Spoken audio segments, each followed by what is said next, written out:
ইউনূস নিজে খুনি, তার সমন্বয়করা খুনি। আমি যে কথাগুলি বলি রাখো, তোমার রেকর্ড করে রাখো, তোমার প্রতারক, আমার আপত্তি নেই। জি দাদা, জি আপা, পারমিশন দিচ্ছি। জি আপা, থ্যাংক ইউ। ডিজাইন করে সে মানুষ হত্যা করে, মানুষের লাশের উপর পা দিয়ে সংবিধান লঙ্ঘন করে অবৈধভাবে তারা ক্ষমতা আসছে। মানে এদের অত্যাচারে সারা দেশ জর্জরিত। এদের কৃষক, শ্রমিক, কত শ্রমিক বেকার হয়ে গেছে। শ্রমিক আন্দোলন করছে, সাথে সাথে গুলি করে দুজনকে মেরে ফেললো গার্মেন্টস শ্রমিক। শেখ হাসিনার ৬৯টি অডিও ক্লিপ ও ৩টি মোবাইল নম্বরের সিডিআর জব্দ করা হয়েছে। জব্দকৃত কল রেকর্ড থেকে বুধবার আন্তর্জাতিক অপরাধ ট্রাইব্যুনাল ১-এ ৩ জনের ৪টি রেকর্ড প্লে করে শোনানো হয়। এর মধ্যে ২টি ছিল সাবেক প্রধানমন্ত্রী শেখ হাসিনার সঙ্গে জাসদ সভাপতি হাসানুল হক ইনুর।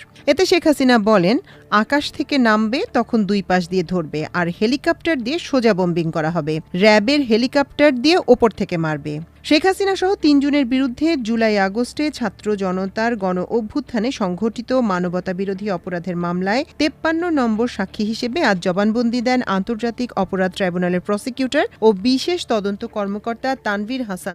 দর্শক যে যেখানে আছেন আশা করি ভালো আছেন। এই মুহূর্তে পাওয়া সবচেয়ে বড় ব্রেকিং নিউজ, সাবেক প্রধানমন্ত্রী শেখ হাসিনার একটি কল রেকর্ড ইতিমধ্যেই ভাইরাল হয়েছে, যেখানে শোনা যাচ্ছে অন্তর্বর্তীকালের সরকার ডক্টর ইউনূসকে জঙ্গি বানিয়ে আন্তর্জাতিক আদালতে মামলা করবেন সাবেক প্রধানমন্ত্রী শেখ হাসিনা।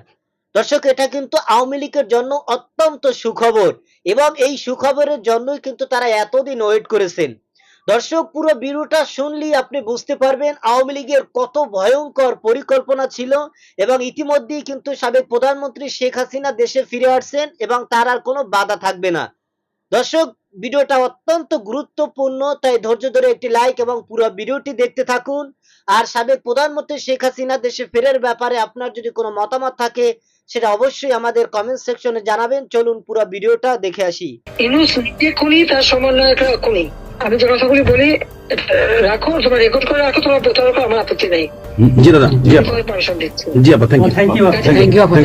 ডিজাইন করে সে মানুষ হত্যা করে, মানুষের লাশের উপর পা দিয়ে সংবিধান লঙ্ঘন করে অবৈধভাবে তারা ক্ষমতা আসছে। মানে এদের অত্যাচারে সারা দেশ জর্জরিত। এদের কৃষক, শ্রমিক, কত শ্রমিক বেকার হয়ে গেছে। শ্রমিক আন্দোলন করছে, সাথে সাথে গুলি করে দুজনকে মেরে ফেললো গার্মেন্টস শ্রমিক। তোমার চাকরির বয়স নিয়ে আন্দোলন করে যমুনার সামনে যাওয়ার সাথে গুলি করলে একজন মারা গেল, তাদেরকে পিঠে তাদেরকে উঠাই দিল।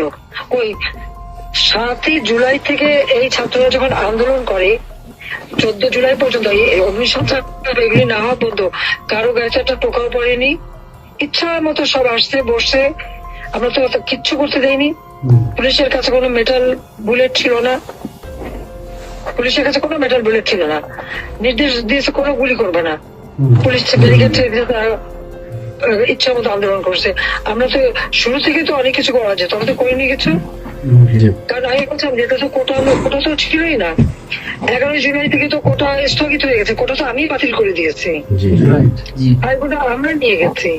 যেখানে কোটাই নাই, তা আন্দোলনটা কিসের জন্য ছিল? তারপরে আমাদের মন্ত্রীরা বসলো, তাদের সাথে সব দাবি মানা হলো। দাবি মানার পরে আবার এক দফা সেখানে খুন করো, এই তো ছিল আমাকে হত্যা করা। আপনাকে হত্যা করা মানে বাংলাদেশকে হত্যা করা। ওরা তো হত্যা মামলা, আবার হত্যা মামলা দিয়ে আবার এখন বলে গণহত্যার বিচার হবে। গণহত্যার বিচার আমার না, গণহত্যার বিচার হবে ইউনূসের।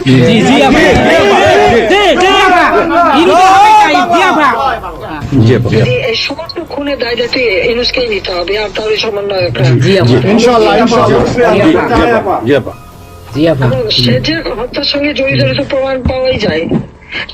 সে যত জঙ্গিদেরকে ছেড়ে দিল, হলি আর্টিস্টদের মতো ঘটনা ঘটলো, তাকে ২১ আগস্ট গ্রেনেড হামলায় আসামি তাকে এবং অন্য যত জঙ্গি ছিল সবাইকে সে মুক্তি দিয়ে দিয়েছে। কারণ এই জঙ্গিদের সাথে তার একটা যুক্ত ছিল, তার একটা সংযোগ ছিল। কাজে বাংলাদেশটাকে সে একটা জঙ্গির দেশ হিসেবে পরিণত করতেছে। আজকে সাধারণ মানুষের অবস্থাটা কি দেখো, সাধারণ মানুষ আজকে খেতে পায় না, পড়তে পায় না। আমি সব কি আসতে মানুষ তো এখন বলে যে আগের সরকারই ভালো ছিল, শেখ হাসিনার সরকারই ভালো ছিল। জি আপা, ৮,৯৭,০০০ কোটি টাকার বাজেট, কয়লা কেনা, এলএনজি কেনা, ডিজেল পেট্রোল কেনা, খাবার সবকিছু ব্যবস্থা করা, সারের জন্য সার কেনার সব ব্যবস্থা করে আসছে। যে এলএনজি আমার সময় যখন বাজারে 10 টাকা, আমরা সেটা 9.93 দামে কিনলাম। সেই 9 টাকা 9 পয়েন্টের যেটা কিনা সে 14 তোমার 5 একটা, আর 14.65 এই দামে কিনলো।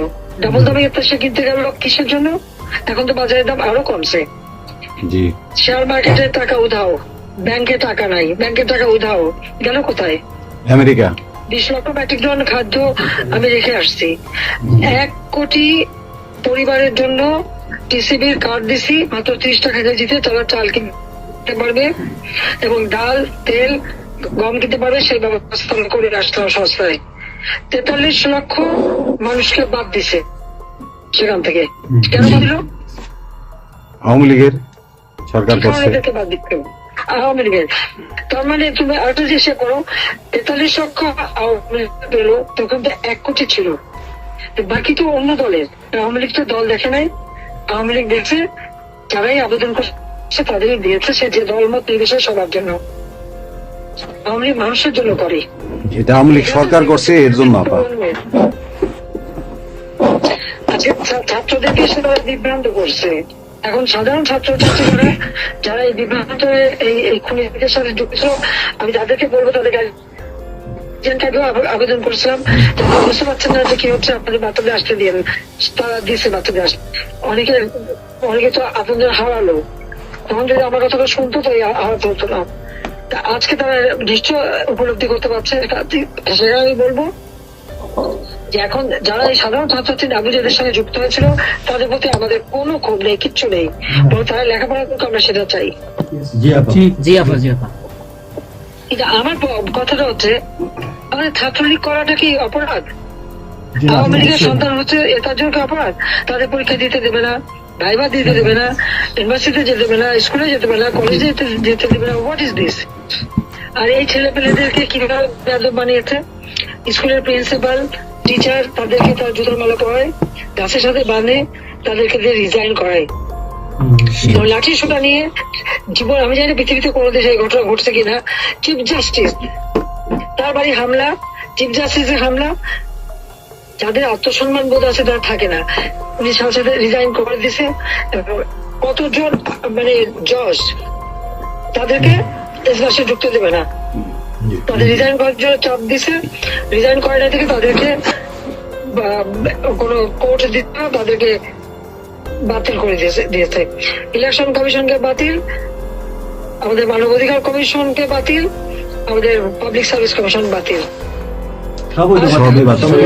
চাকরি দিতে পারছে না, চাকরি দিতে পারছে না, পাবলিক সার্ভিস কমিশন অচল করে দিয়েছে। এই ছেলেপেলেরা যাবে কোথায়?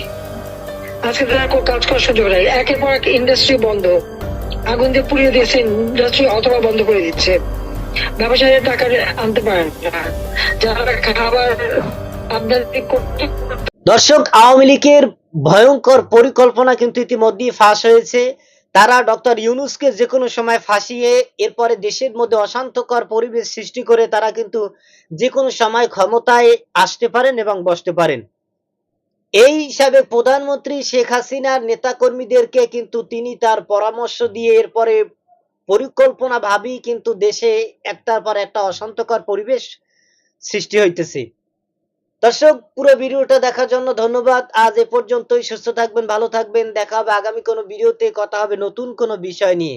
আর এ ধরনের নতুন খবর পেতে আমাদের চ্যানেলটি সাবস্ক্রাইব করবেন। আর এই সাবেক প্রধানমন্ত্রী শেখ হাসিনার ব্যাপারে আপনার যদি কোনো মতামত থাকে, সে যদি আবারও দেশে আসে, আবারও দেশ শাসন করে এবং সে যদি আবারও ক্ষমতায় বসেন, এটা আপনারা চান কি চান না সেটা আমাদের কমেন্ট সেকশনে অবশ্যই জানাবেন। তো সে পর্যন্তই ভালো থাকবেন। খোদা হাফেজ।